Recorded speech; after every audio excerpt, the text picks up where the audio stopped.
Hello everybody and welcome to another Joe Snow YouTube video. Today we're going to be talking Arena. I've gotten quite a few questions from viewers and friends alike that were asking me basically, what do I do in Arena, what's going on here, what are your high picks, what are you doing so different than everybody else? So today is going to be the first part of a video series where we delve into exactly these topics. So today is going to be basically the overview, where I'm going to break down a little bit into the various categories of cards, things like that, go through a mock draft with you guys, let you guys know my thoughts on the subject. To give you a little bit of background information on why you should be listening to me about the Arena. I have over 500 games logged in the Arena, and I've been maintaining a 70% win rate. So my general strategy, while slightly different than most people's, there's a few commonly accepted things, but my strategy is slightly different than most people's, which we'll get to later, has been proven to be very successful here, and I basically just wanted to share this with all of you out there in YouTube land, see if you can get some 9 wins on your resume out there. So, first thing we wanted to go over here is the lens that we're going to be evaluating all of these cards through. After the first couple of games, basically, I always pass on the blue coin. Every single time in round 1, if I have the blue coin, I pass 100% of the time. Now, I understand that it's not 100% correct. There is some very sub 1% amount of decks and situations with particular hands where it may be correct you play into round 1.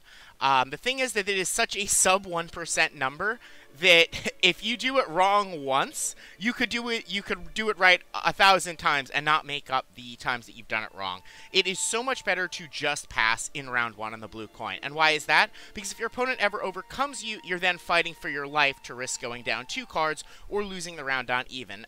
Basically, you just do not want to even entertain the idea of going into round 3 of the Arena down a card. This is how you will lose the large majority of your games. So in an effort to completely avoid that, we just don't play round 1 on blue coin. That's just how we operate here. So a lot of the cards that I'm going to talk about and evaluate are going to be evaluated on how they do in a very long round 3 scenario, which, if you're using this drafting strategy, is where you should be aiming to get the large majority of the time. Unless, of course, you get red coin and your opponent wants to play into you on blue, then clear skies are ahead. Things are looking good for us. So, now that we've covered that, I'm going to break down a couple of small topics for you, and then we're going to go through a draft, and I'm going to talk you through some specific cards and some specific ideas. One of the things that differentiates myself from a lot of the other drafters I've seen, I really, really value weather incredibly highly. Weather was valued very, very highly, particularly like the gold weathers, as soon as the Arena mode came out, and then you start to see people shift away from this, as weather clears are particularly powerful cards.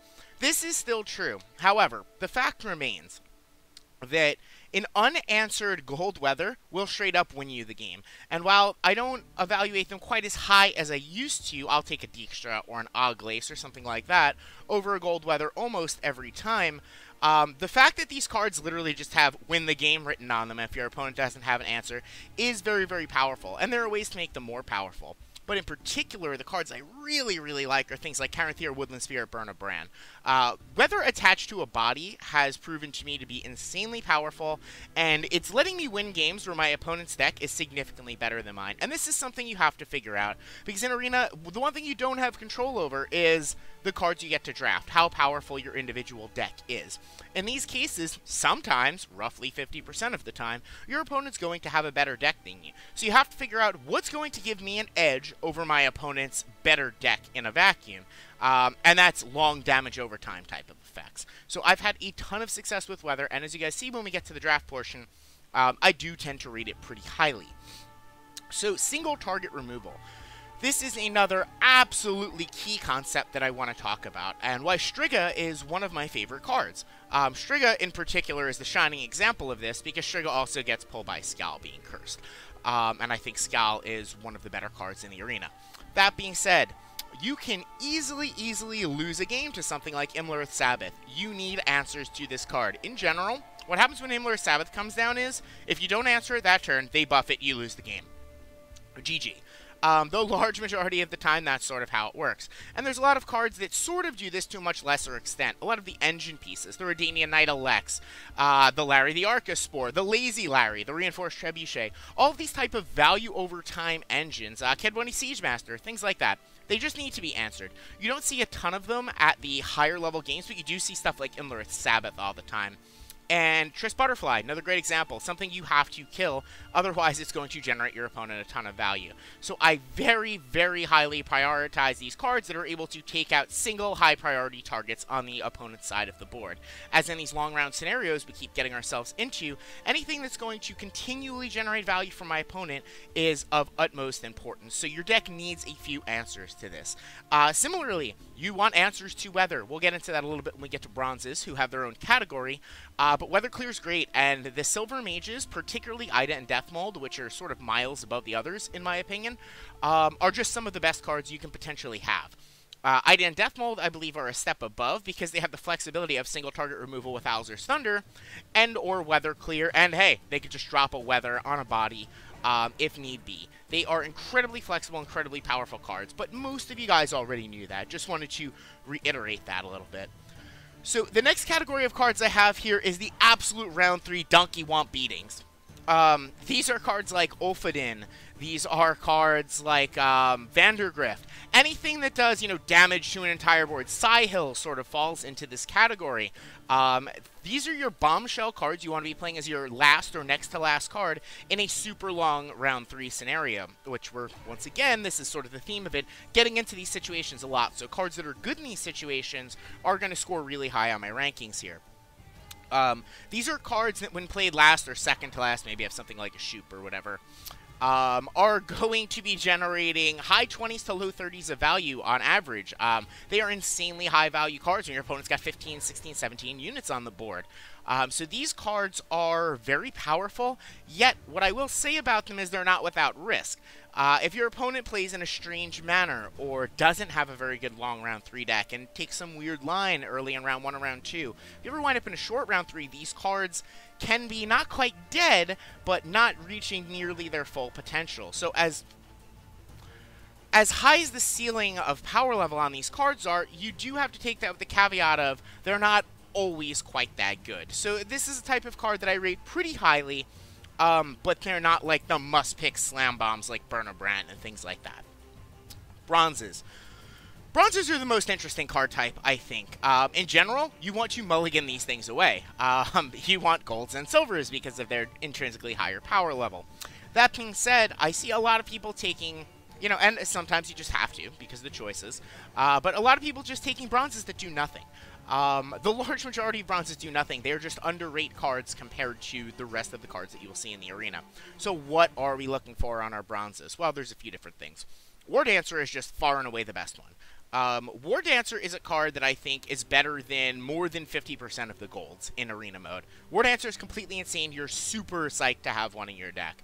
That being said, just notably, it does get a little bit worse if you have something like Stennis or Marching Orders already in your pile. You'll still be picking the War Dancer, but you have to be aware of those negative interactions of you being able to pull it out when you don't want to pull it out from a Marching Orders or a Stennis. I'm sure there's another card or two like that I'm missing here. Potentially like the one-drop Soldier Bronze guy.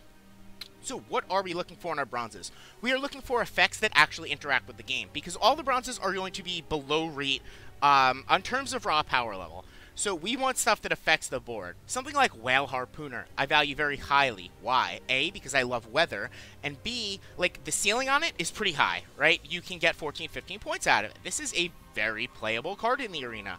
Also, the movement. Movement is key on bronzes, and I really, really like it. Particularly when you have these weather-heavy, weather-centric decks. Because not only is it representing the points on the board, but it's moving an enemy into a hazard, which is going to generate you more and more points over time, which I think is very, very important. Weather Clear. All the Weather Clear bronzes are playable. These are reasonably high picks. They do just fine. Another example of a bronze that's doing something that's making it not just a below-rate, whatever, blah, bronze card. As far as these below-rate, blah, bronze cards, I tend to value the ones with the least conditions on them and the highest base strength. Something like a Nilfgaardian Knight, I can always just plop down for 12 points. It's never absolutely horrendous. And more importantly, I think Cursed Toad, or yeah, Toad Prince, I think it's called now, is one of the better cards in the arena. So having things with high base strength that work with this type of effect are really, really nice. Because I'll be taking Cursed Toad over, I don't know, there's very few silvers in the game I would take over my first Cursed Toad. So that's just another intrinsic reason to try and have these high base value strength bronzes in your deck. So we like movement, we like War Dancer, we like Weather Clear, we basically like anything that does anything. Another really good one, the 5-strength Scoia'tael unit that lets you mulligan a card in your hand. This effectively fixes your hand. It can be decent on rate, you know, let's say getting rid of a Nilfgaardian Knight again. Now it's a 17-point bronze that fixed your hand, or potentially fixed your hand. Maybe it got rid of a bronze and put another gold into your hand. This is extra value after what it's actually doing. These are the kind of bronze cards that you're looking for. And the last category of card I want to talk about before we get into a little bit of a mock draft here, and I'll talk you through some of the choices and decisions with specific cards, since this is more of an overview video at the beginning of the series, is Shupe. Shupe sort of deserves a category of his own. The card is completely insane. It's busted beyond belief. Its raw power level through the roof. Its flexibility through the roof. It's probably the single most powerful and most flexible card at the same time. That being said, when you're drafting, it's actually correct some of the times to take slightly worse cards. Let's say you have 10 or 11 picks left. It's usually correct to take a slightly worse card to keep Shupe's cost in mind in case you see a Shupe later in the draft. It's a very, very interesting dynamic, sort of counterintuitive that you're going to be taking a worse card. For example, I'll take something like Caranthir that I do still really like over something like a DJ or an Oglace, which is just completely insane if I already have one of those cards, because I want the ability to potentially get a Shupe into my deck later, and oftentimes I do think that this is correct. Now, the less cards you have left to draft, when you have 6, 7 cards only left to see, this becomes much less of a factor. It's always kind of on a sliding scale that you basically have to be keeping in mind at all times. So those are the large majority of the categories that I wanted to go over, and honestly, we could go into an entire video on each of those categories in particular. What we're going to do here is start up a little draft, and hopefully I can give you some real examples of these type of picks here. And let's see what our starting play is. Okay, this is good. So we have some single target removal, but this is not super flexible. It's okay. Vobjorn, once again, okay. He gets much better with weather. Another common theme. A lot of cards do get better when you have a lot of weather. He's fine. Caretaker is powerful, but its power level is based around the number of single target removal you have. Once again, because we're getting into these long round 3 type of scenarios, you want to be able to actively remove your opponent's cards from the board and then caretaker them in the same round, because you can't rely on the graveyard being stocked when you get to round 3. That being said, this pick is super easy.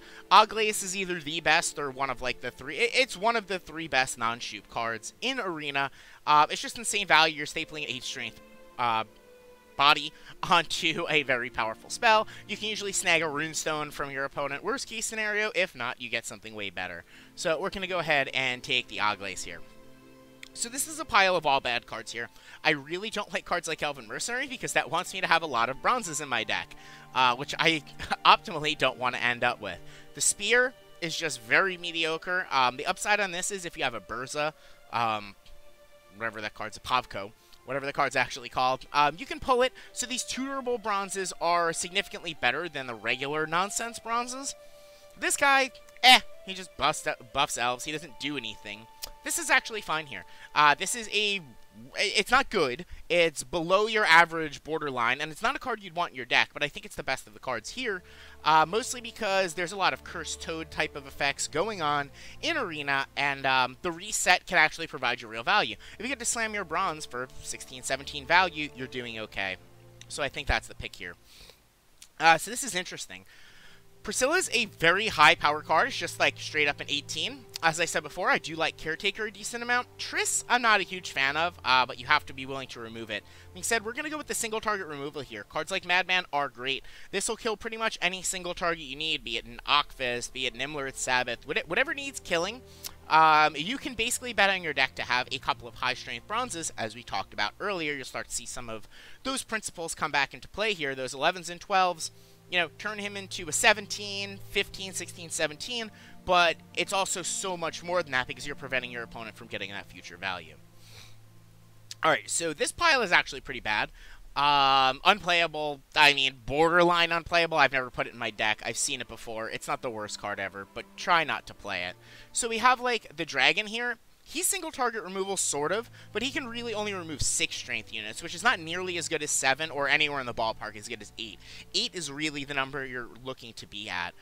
This is actually very good single target removal. The problem is you never trade up in value. And one of the key concepts you want to keep in mind in Arena is that you want to be making positive point exchanges. And that's why these weather on a body and removal on a body effects are so good. If my opponent plays an 8 and then I play a 6 that deals with the 8 and kills it, I'm just now 6 points ahead in that exchange. And this is going to, if you make a bunch of these little transactions over the course of the game, this is how you win games. Sometimes you can win by 30, 40 points. It's not an unreasonable thing to do when drafting properly. So I actually think this pick is super close. I'm going to take the dragon here just because it has a body, and it's fine. If I pair it with something like weather, it can sort of function as removal. The upside to the Manticore Venom is if I get a Wispish Tribute, something like that, I can pull it. But I think the dragon's slightly better in this deck here. So this is sort of what I was talking about. We have a pile of nonsense here. This card's just bad. Don't play it. This card I've seen a lot of people like. I don't play it. Because once again, it relies on you getting more bronzes, and we don't want to get them. And then we need specific bronzes to make it work. Otherwise, it's a 3. It's just awful. So the choice here is between the Cyclops and the Archer. The Archer is really good at mitigating stuff like Rot Tosser and much more played Fireball Trap from Doblathon Trapper, I think it's called. And he's also a solid 11. This is an 11 with some single target removal capabilities. They are both fine, and since they're sort of close, I'm going to go with the higher base strength one because Madman likes to throw Cyclopses. This is the sort of synergy that's all based around cards you want in your deck anyway, and when you're doing that, the downside for drafting synergy is not low, it's all upside. So this is an interesting choice here. I've seen a lot of Triss in Arena, and I sort of disagree with it. If I end up with a bronze spell in my deck, I'm generally not too happy. I also think this card's pretty unplayable, just because it says spell. There's certain times where I have like Alzur's Double Cross and another spell that I actually really want in my deck, where Yennefer will go up significantly in value. This is not the case so far, so don't take it. Bloody Baron's just bad. Once in a while, he's alright. I like Kalmar a lot. He's like a 6 out of 10. He's just a solid big ton of points, but what he is an incredibly vulnerable body, so you have to be aware of that. Now, in this deck, I already have several ways, 1, 2, 3 ways, 5 cards in, to deal with the body created by Hjalmar, so that part's checked off. The problem is you're leaving a 26 strength body back that gets petered, scorched, shearued, etc., etc., etc. That being said, I think it's the best card here, and it happens to work great with Cursed Toad. Don't get this card Cynthia'd, it feels really bad. So, the Manticore is okay, the Aux is mad, this is terrible.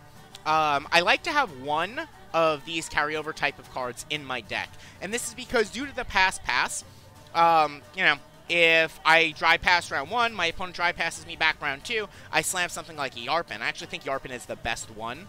Then I have 8 points going into round 3. That's, you know, 2/3 of a card, something like that, which is really, really nice point-wise. I do think Yarpen's the best one. I'm a lot lower on Morkvarg and Olgierd unless you have particular combos with them. So we're going to go ahead and snap up the Yarpen here. Okay, so now we have unplayable. Not completely unplayable, but not great. And we have 2 bronzes here. This one generates more value coming in, which is kind of nice, but it doesn't actually kill anything in and of itself. I'm going to go ahead and take the Lazy Larry here. Gets its name because it's a Larry the Archosaur that doesn't jump around, for those of you who are confused. So Lazy Larry's fine. 9 times out of 10 he gets removed. If he doesn't, he provides me 25 value in a crazy long round 3. None of these cards are good, but we're going to take this one. Also, as a side note, having 1 or 2 machines in your pile is pretty nice because cards like Vrygef are quite powerful. Anything that tutors and pulls additional targets are great. So this is a pretty poor pile of golds here. Wildly unplayable, wildly unplayable. I don't like Bork at all. I've tried Bork 3 or 4 times, haven't liked him once, not even in a single iteration of a single game. So we're just going to go with the 13 here. You know, if I happen to get a White Frost type of effect, something like that. Sure, he can be a little bit better than that, but yeah, he's just points on the board. Okay, so what do we have here? I've taken Foglets before, and Foglets can be okay. I'm not going to take it this early, since we don't have access to a Fog type of effect. The Griffin's just awful. Don't play this card. I'm leaning towards this guy. He's an 8, but, you know, he's usually a 10. There's a lot of 1-strength units with Elven Scouts, Slave Drivers, things like that. And the other part of it is, you know, once in a while, with something like Murgata Brack, you get a little bit more value out of him. The other potential pick here is something like Rotfiend. And why? Because although Rotfiend's not that much worse than this card, right? Like, it's not. And I actually think Rotfiend's the pick since I already have Cyclops, so I've changed my mind. And if we happen to get something like She-Troll later, then She-Troll Rotfiend makes a very, very powerful combo. But the Rotfiend's not that much worse than this. Now, if this was a good bronze, like a War Dancer or like the Mulligan Officer from Squirtle or something like that, I would just snap off the better card here. But since the picks are close, I'm going to take the card that leaves me open to additional synergy. Here, we just have a pile. This is sort of carryover. We don't have anything to really make use of it, like a Sabbath. I already have a Yarpin. I'm just going to take the boat here. Unplayable, unplayable, unplayable. Reinforcement's pretty good. Thins your deck, finds you a whole bunch of stuff. You'll always have a target for it. Simple. I mean, we're just getting a pile of bronzes here. None of them do anything. So when none of the bronzes really do anything, I'm just going to go for the 12. It's pretty easy to get 12 points out of this. This is the closest to doing something, but once again, we already have our carryover, so we're just going to snap that up here. Joachim, great finisher, very powerful, much better if you get Last Say, due to the presence of Peters, things like that. I don't think any of these other cards are even close. And having some sort of finisher type effect is quite valuable. Now, I really like Cynthia in the arena. The large majority of the time, she gets Shearooed or Petered or whatever anyway. But if she doesn't, she's usually very, very powerful. Incredible if you hit something like a Hjalmar. The other thing is the information is very real in Arena. Since the whole thing about Arena is, I don't know what's in my opponent's deck, I have no idea what faction they are, etc., etc., etc., any little bit of information you can get about their hand is actually quite valuable. So we're going to go ahead and snap up the Cynthia here. Aeromancer, this is a card I love. Bad, unplayable, and, you know, not good. You're basically a bronze. But this card either spawns Weather, which can also work with this guy if I make Frost, which is kind of cool, or single target removal. So it's sort of a jack of all trades. Now, he doesn't clear Weather or anything, but do I want Weather? Do I want single target removal? Nice insurance policy against things like Sabbath. Love this card. I'll take it all day long. Well, I hope that's not the end of our drafting portion here. There we go. Okay, so this is a pile of Garbo here. Does nothing, does nothing, does nothing, does nothing. So, when we're in everything does nothing case, what do I want to do? I want to try and take the card that can potentially be useful later. So I'm going to take something like a Shrike in case I get a bad pile of silvers, but it includes something like a Pavko Gale. Because Pavko Gale can now pull this card out, and yeah, it'll effectively turn on the opportunity for me to take more cards going forward, since all of these cards are bad. This basically has the highest ceiling also, besides the Smuggler. Okay, so now we're getting to the point in the draft where I'm not going to worry about Shupe anymore. Oglace is just far and away the best card here. I'm not huge on Stefan Skellen unless I have a reason, something like a Sabbath. That makes him a lot better, but I'm not huge on him. I like Scoundrel a lot. He's a fine mid-tier playable. He sort of always gets in there and does his job. Royal Decree is amazing if I have something like Sabbath. Sabbath is a big thing in Arena, by the way. We keep coming back to it. I could do a whole topic on him as well. But we don't have anything in particular that we really need. It's kind of nice that I can find single target removal or a huge power play. But this isn't really a need for Royal Decree. I'm going to take another Oglace here because she's busted. Notably, the second Oglace does get worse than the first, as sometimes your opponent just won't draw a ton of specials. But even the second Oglace is still better than any of these cards here for this particular deck.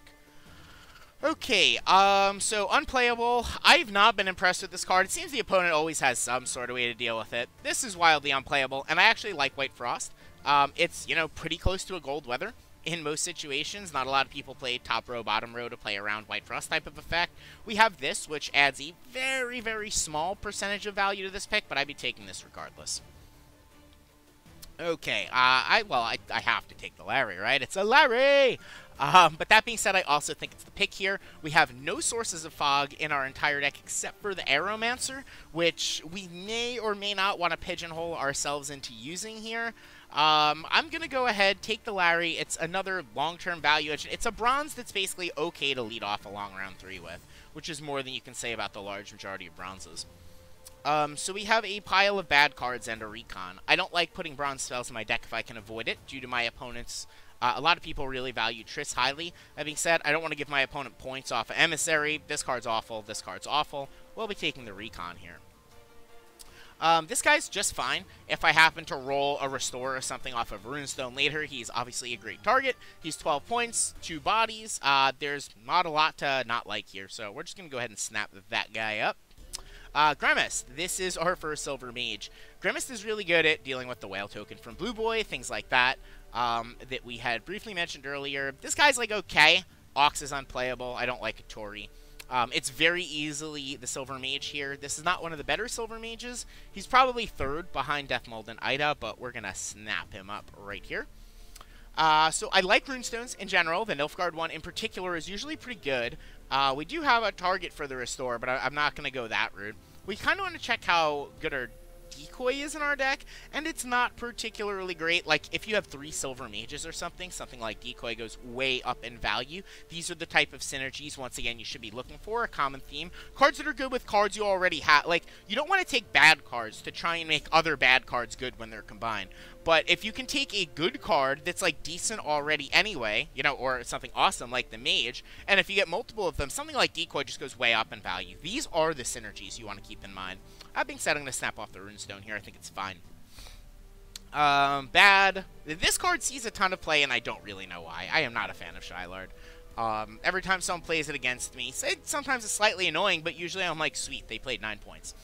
So we have Vilgefortz and another Hjalmar. I do not like having 2 Hjalmars. Granted, they do work together nicely, because if you ever have 2 of them on the board, every Lord of Undvik that you blow up will boost both Hjalmars, so that's an interesting interaction to keep in mind there. That being said, the downside of him being a giant vulnerable body and me needing a way to remove the thing, I don't want 2 of that type of effect. I'm going to take the Vilgefortz, who's not at his best in this deck, but he's always good. He's just like, fine here. We'll be happy to have him. This is all wildly unplayable. Bronzes here, awful, awful, awful. I mean, I guess I could take this for Cynthia, which might have the highest upside. So that's sort of the question. Do I value the potential of Cynthia into Golem, which will essentially get another bronze out of my deck, and it's a card I'm going to want to mulligan anyway, and I don't have a ton of mulligan restrictions. It's not like I have a Burza and a Runestone and a Vrygef and 1 machine to pull. So this is actually fine, or I can take this guy that I can just plop into Weather. I actually think that the Golem is the best pick here, since this is a pretty easy deck on mulligans. So we're going to take the Golem here to work with our Cynthia. None of these leaders are good. Bran and Morven are basically unplayable. And Francesca, I think, is very medium, only because some of the leaders are so bad. She's much worse than the good leaders, like Bruver, Calvate, Amir, things like that. But she's easily the best card here, so this isn't particularly close or interesting.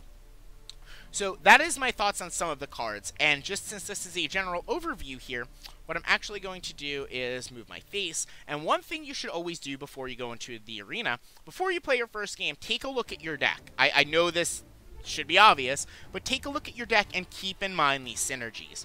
I like to figure out how I have to mulligan in these various scenarios. In particularly, I would look through this deck and see that I don't have a lot of combo cards. And the only thing I really need to worry about is this Imperial Golem. Obviously, you want to try and mulligan away your bronzes. This is basic strategy, because your other cards are better. But the Imperial Golem, I only have the one way to pull it, and that's Cynthia, so we always want to make sure of that. But this is to check if you have 1 machine with a guy that pulls machines. This is to check if you have 1 Runestone with a Burza. You want to, effectively, if you have 1 tactic with the Golden Letho. You know, a tactic with John Natalis, Johnny Nats. You're trying to look for all of the combos of cards that you do not want to get into awkward mulligan situations with, just so you have it fresh in your mind before you get into the game. So, that is my opening video on this YouTube series. If this is well received, I will be diving much, much deeper into each of these individual topics to really try and give you guys the most information possible to, you know, see if we can get some more people out there that are first and, you know, just more commonly, they're 9 winners. So thanks for stopping by. If you guys enjoyed the video, hit like, hit subscribe, costs you nothing, helps me out a lot. Really appreciate it, guys. Take care, have fun out there. Catch you guys later.